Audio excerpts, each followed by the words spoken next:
Have you ever left your doctor's office wishing you'd asked one more question? Or has your doctor's visit ended and you realize that you never discussed the real reason for making your appointment in the first place? Going to a doctor's visit can be a bit stressful for most of us. Well, today we welcome Teresa Parker, a patient advocate for RN for You. We're going to discuss 5 ways to make the most of your time at your next doctor's appointment. Hello and welcome to the show. How you doing? Thank you. Doing well. Thank you. Okay, making the most of your time at the doctor's visit. Your first tip is to be open and honest with your physician. Tell us more about that. Well, some patients think that it's best to tell the doctor what the doctor wants to hear.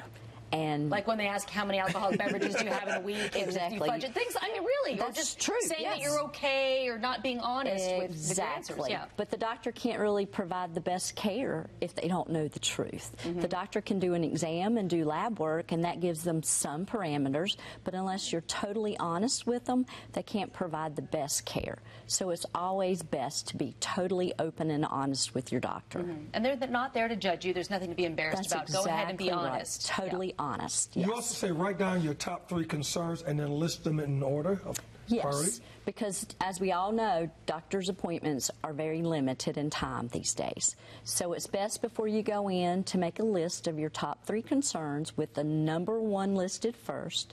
Go in with that list, and it's okay to be, honest in the beginning and tell your doctor, these are my concerns that I'd like to discuss today.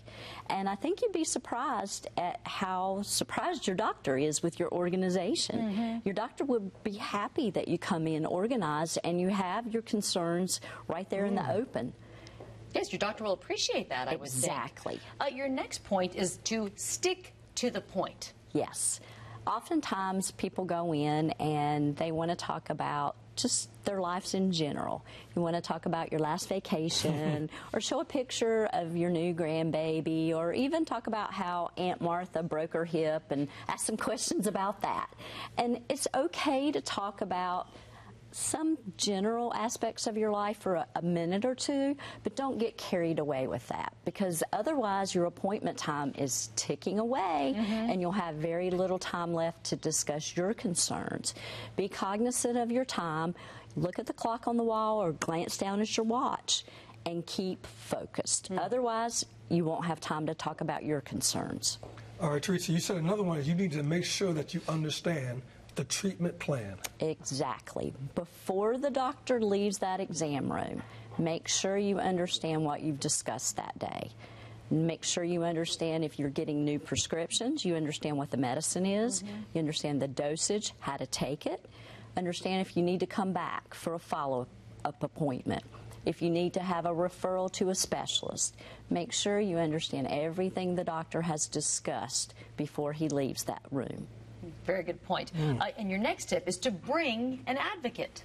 Yes, that is most important in everything that we've talked about today.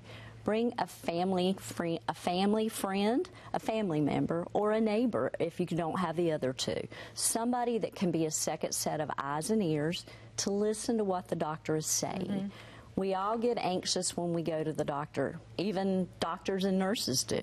So you might forget something that doctor tells you. And that advocate can sit there and listen. The doctor appointment's not about them, so they're not anxious.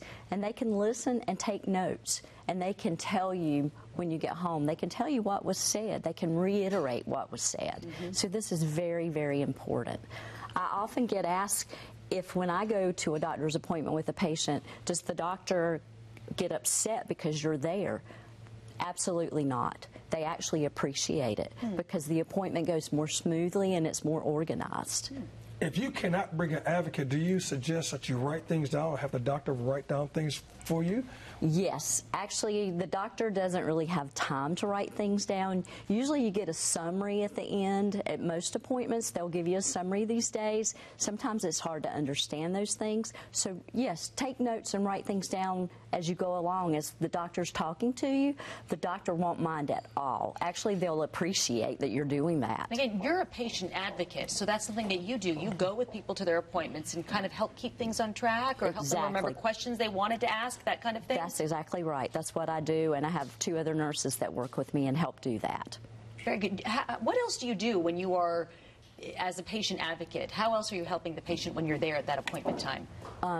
just helping them to ask questions that they may not know to ask, helping them to understand things as we go along, and then a big thing is once we get out of the appointment, helping them to remember what took place in that appointment, what's really important to do following the appointment once they get home, things to remember to do. That's really important. Teresa, thank you so much. For more information, check out rn4u.com, rn4u.com. Teresa, thank you for your time. Thank you for having me. All right.